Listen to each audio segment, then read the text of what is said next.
win or at least try to have a draw in the game. So that is the basic aim of playing chess. So this is an example of a sequential decision-making problem. So number of stages are there, and in each stage, a decision has to be made. So another example is also seen in animal foraging. So foraging refers to the act of searching for food. So this is mainly seen in birds. So birds actually, based on their energy levels, they actually search for food in different areas. So if the bird has very low energy, then it will try not to go too far away from its nest, and then it will try to supplement its energy using some food which is available very near to the nest. Or if it has high energy, it will then go far away from the nest, get its food, and come back to the nest. So this is one basic example which is also seen in animals.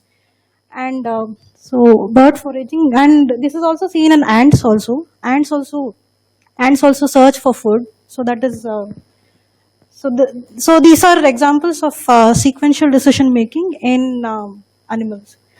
So I have an example video where I show that crows actually learn how to search for food. So here's the video.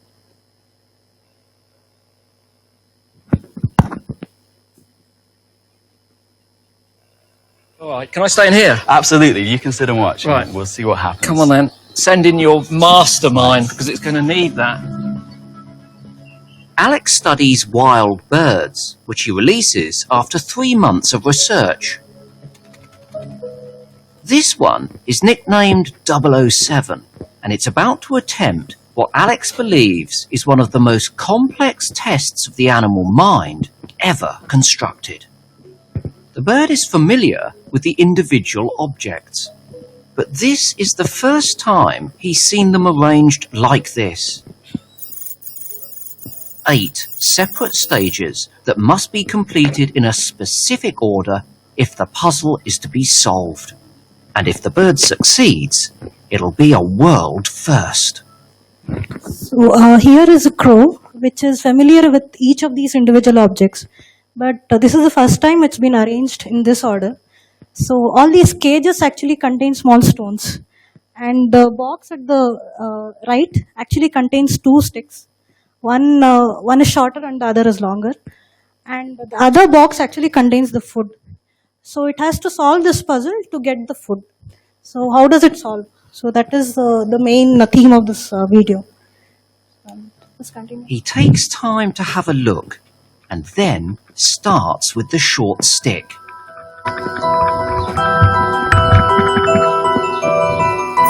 Stage 1. He finds it's too short to reach the food. He then sets off to get the first stone.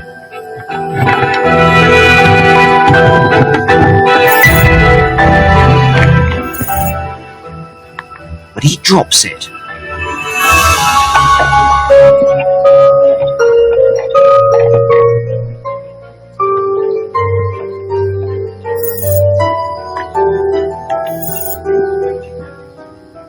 And another. He seems to be stuck. But then, something seems to click. He deploys the first stone.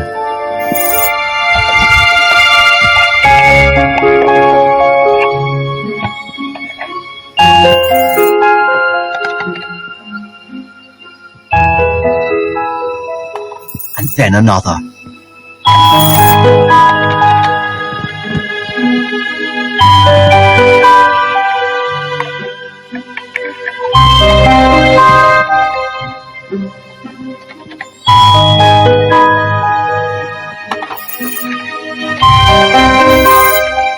Got it. The 8th and final stage.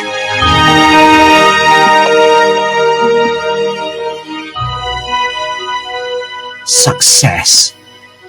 8 individual stages of one complex puzzle completed.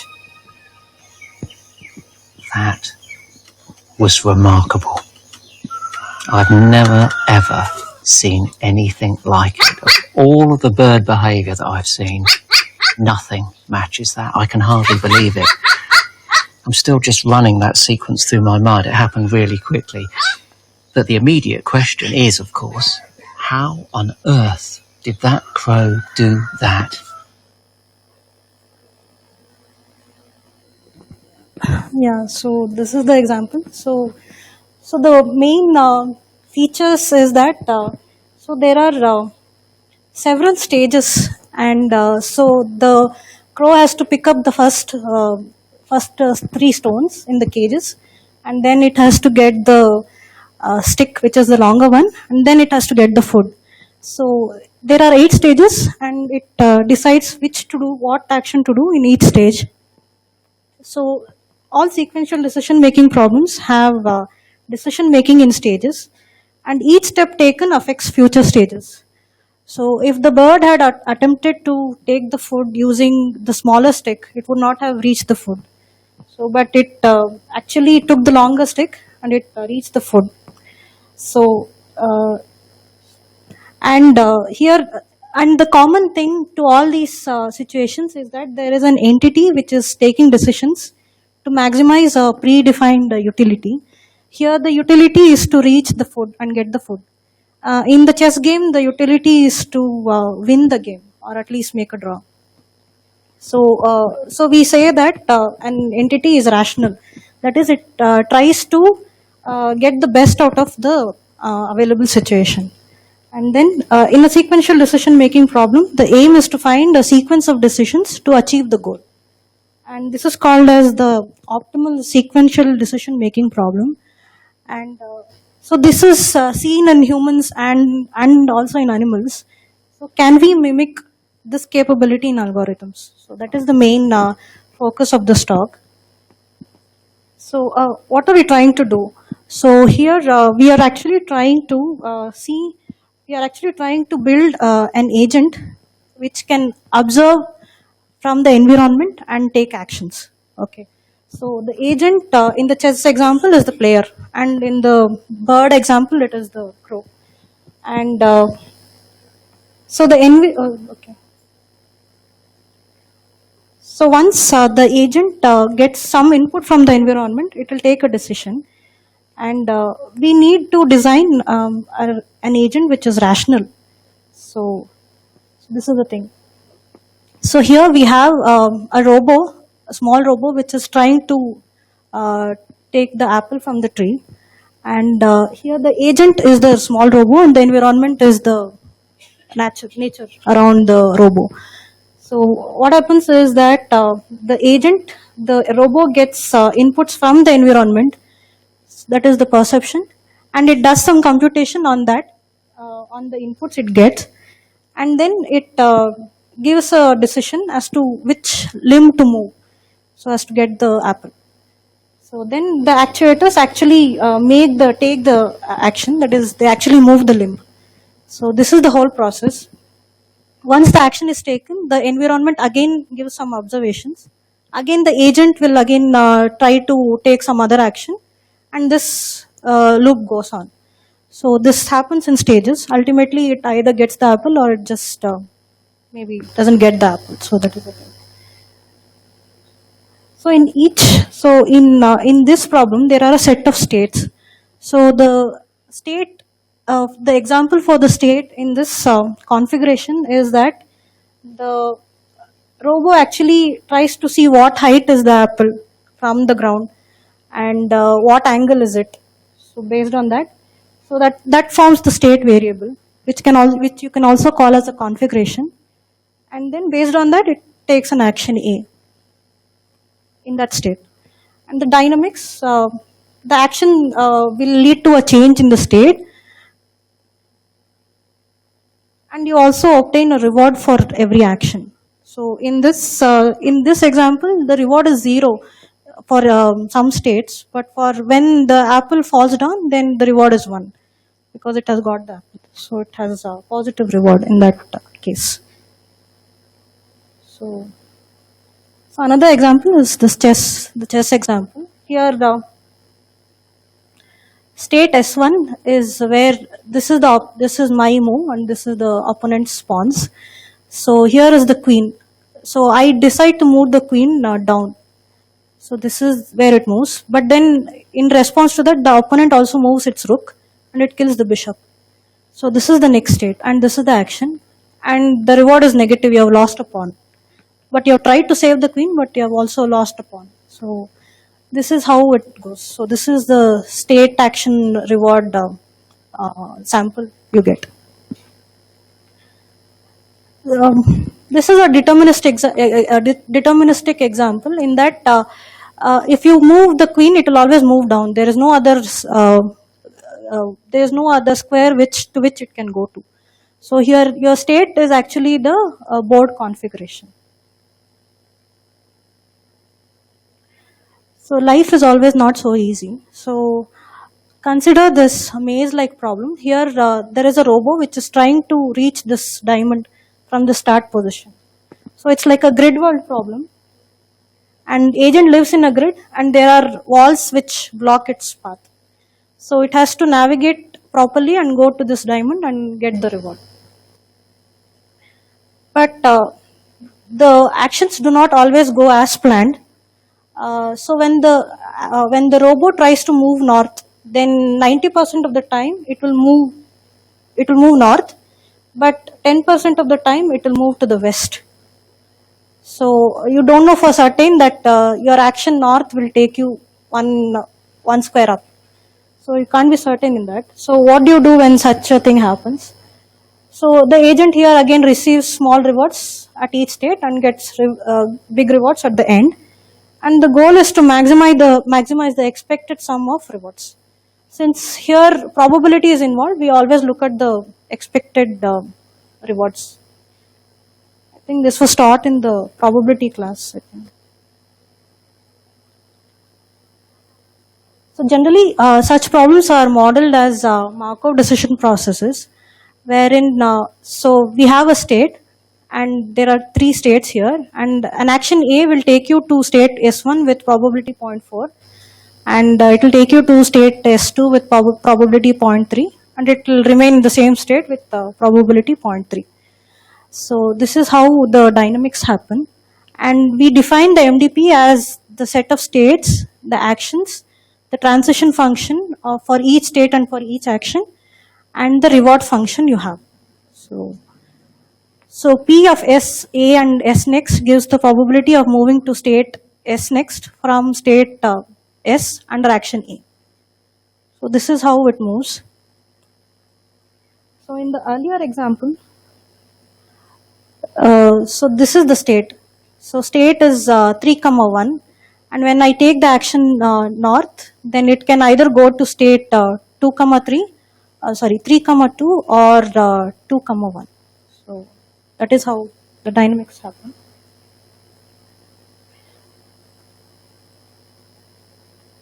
So for deterministic problems, we actually look for a sequence of actions from start to goal. For an MDP, we want a optimal policy, which is a mapping from the states to the actions. So here you can see that in the grid world problem, so this is the optimal policy. So the robo was at this state, then the optimal policy is to move north. And if it is at the start state, then it can either move this, it has to move this way. So that is a better action compared to this. So an optimal policy gives an action which is, gives an action for each state at each time. And the aim is to find an optimal policy which can maximize the expected sum of rewards. So that is the goal of modeling it as an MDP. And we also define value functions. So if S0, S1, S2 are the state sequence of an MDP. So here we have an infinite horizon. In the earlier, in the grid world problem, once the robo reaches the goal state, then the MDP is terminated. So there are no more states and no more actions. But there are certain problems where where there is no finite goal as such, but it's an infinite horizon MDP. You keep getting states and you keep getting states, and you have to keep on taking actions, and for each reward and for each action you get a reward. So which is again stochastic. So this is an expected reward. So for an MDP, we define the value function V pi, which indicates how good or bad a state is under policy pi. So V pi is actually the expected sum of the discounted rewards here. So this you get at stage 1, then stage 2, then stage 3, and so on. So this is like an infinite sum. So if you do an infinite sum, it will go to infinity.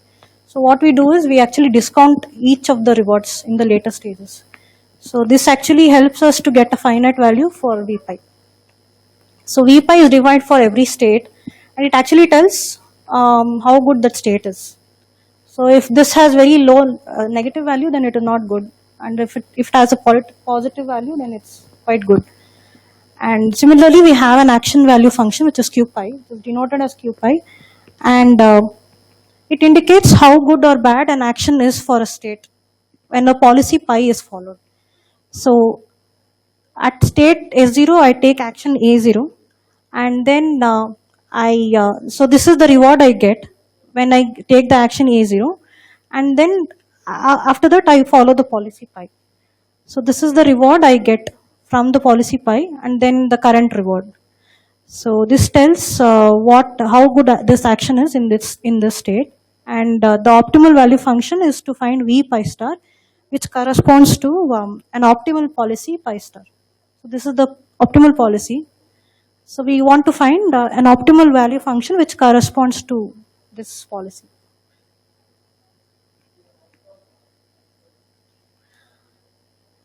So how do we compute this V star? So how do we get this V star or even Q star? So Q star will tell you which action is good. So then when you are in that state, you can take that action. So, but how do we compute it? We normally compute it using dynamic programming principle. I think all of you know about dynamic programming. So what do? We actually have an estimate of the value function, and then we pretend as if that is the optimal value function.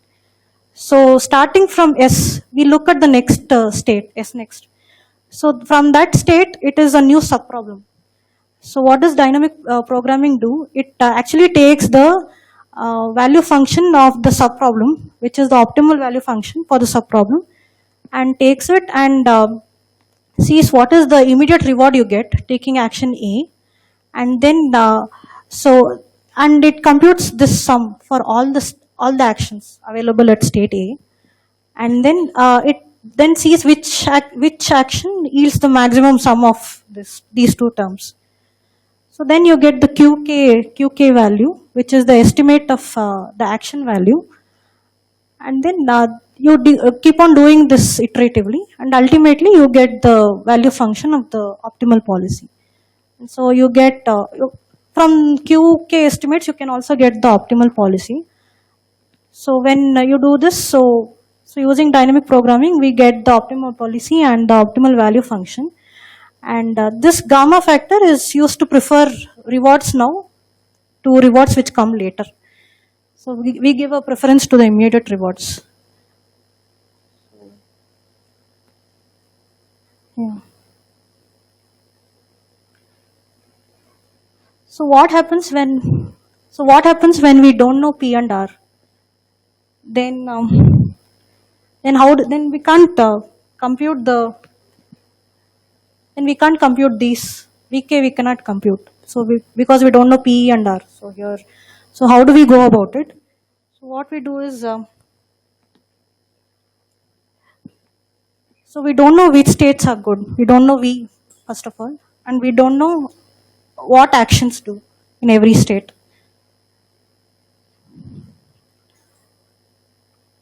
So the basic idea is still the same. We have an agent and the environment and the state and an action, and then we get the reward. And we also receive feedback in the form of rewards. We actually don't know this function. But we can actually work with the environment, keep on taking actions and see what reward we get for each state. So we actually try to learn from outcomes, learn from samples.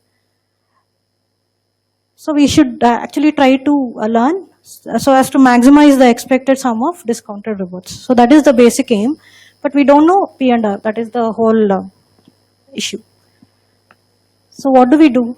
We actually have, so learning is based on a sample of outcomes, and we still assume an MDP model, and we know the set of states and the set of actions. The states evolve according to this probability transition matrix, but we don't know what is the probability beforehand, and we get to know the reward, but we don't know this function. So we know the reward, but we don't know this reward function. So we are still looking for a policy pi. And then, so what we do, we learn by trial and error. We take an action, see how it performs, then take another action, see how it performs, and then this way we learn. So this is called trial and error learning. And so we are learning without P and R. So the idea is to obtain R from samples. Here we don't know P and R. And we receive the sample S, A, and the next state, and the current reward. So we train the algorithm or the agent using this algorithm.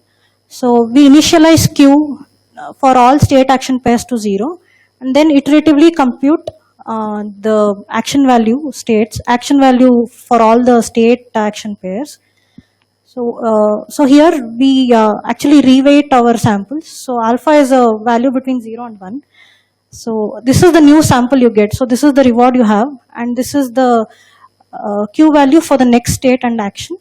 Take the maximum of the Q values for the next state, use it to compute this estimate, and then iteratively you do this computation for all the state action pairs. And then ultimately it converges to the optimal value function. So we have the action value function for the optimal policy pi star. And so this is how you do it using the samples.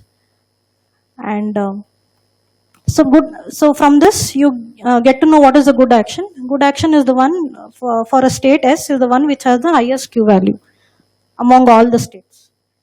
So this is how you get the Q values. And then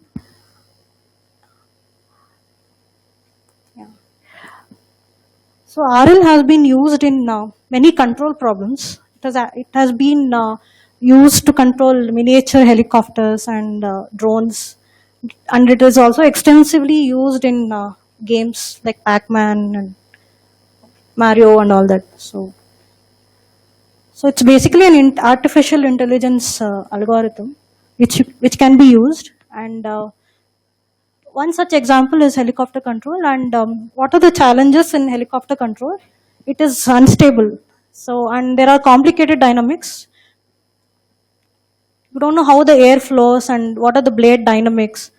And at every point, you don't know what is the position, orientation, and velocity of the helicopter. So, in such situation, how do you control it? So, first, you need to model this control problem. So the state will be the position and orientation of the helicopter along with the velocity and the angular velocities. Action is to see which direction to move and how much acceleration to give. And the reward function is actually quadratic, is a quadratic function based on the change in position and orientation. So this is how it's modeled. And this has control has been very successful, and I have a video which shows this control.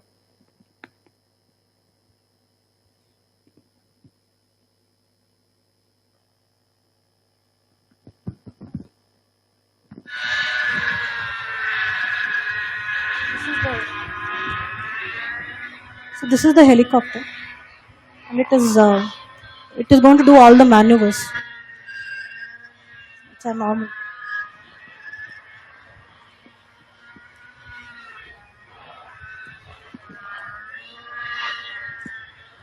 It's quite wobbly actually, so but maybe it's getting control.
So here is another example wherein a robo is learning to save the goal in a soccer match. This is a small training video.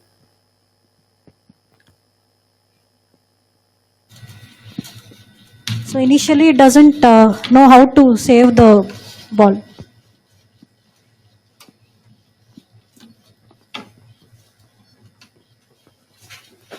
So here the state is the current position of the ball, and reward is +1 when it saves the goal. So so whenever it goes here, then it's an episodic problem. So when the ball goes here, then the episode ends and the new episode starts.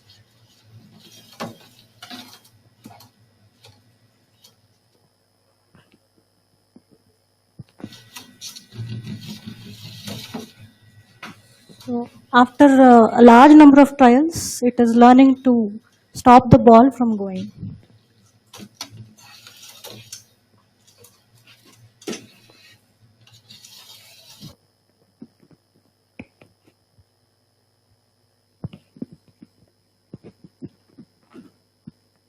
Um, Recently, even drones have been used.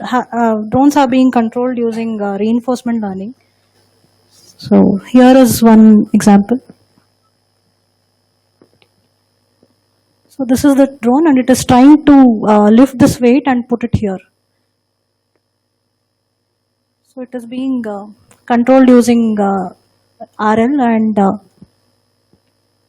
I think the state will be its current position, and the weight it is carrying. That is the state.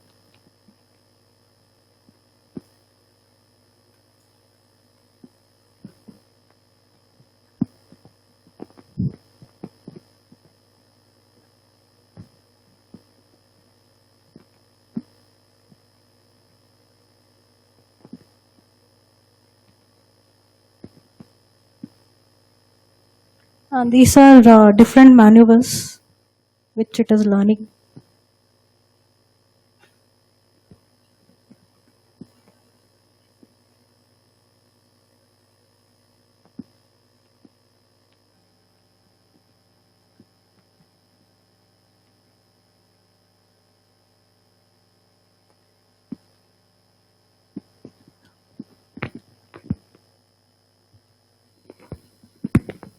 There's also another example of Pac-Man. Pac-Man is controlled using RL.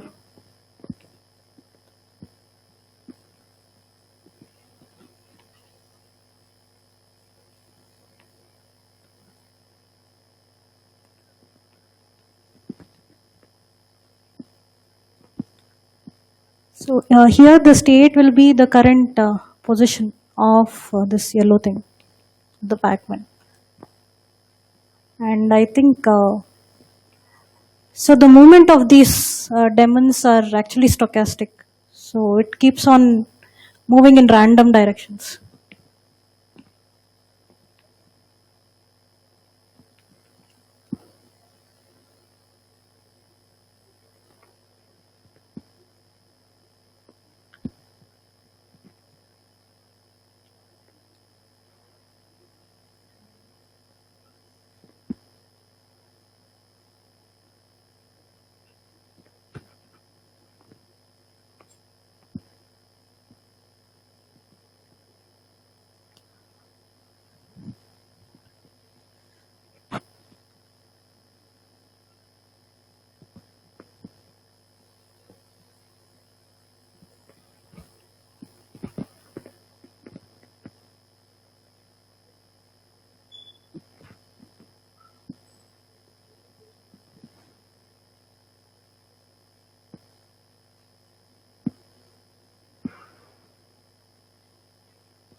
I think this is after learning, so it's doing quite well.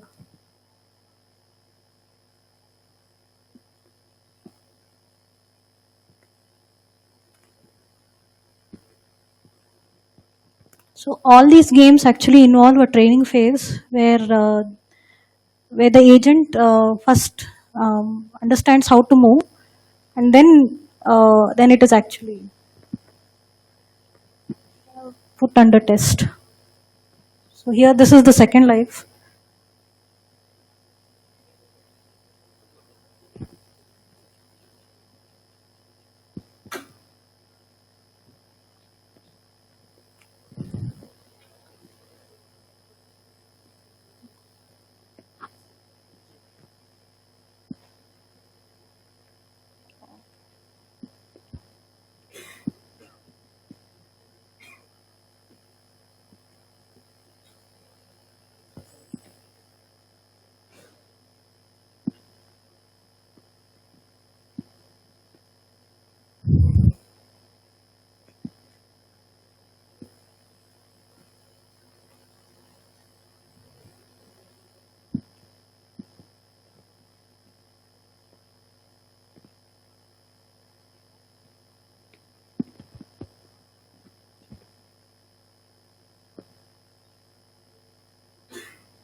So, summary. So, RL is used for optimal sequential decision making under uncertainty, and it is used in control problems wherever human intervention is not required.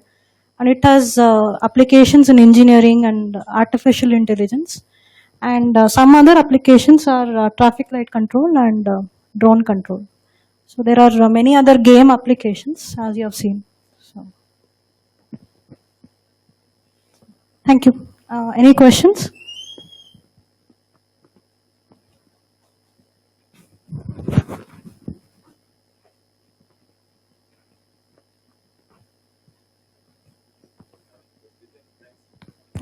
Thank you.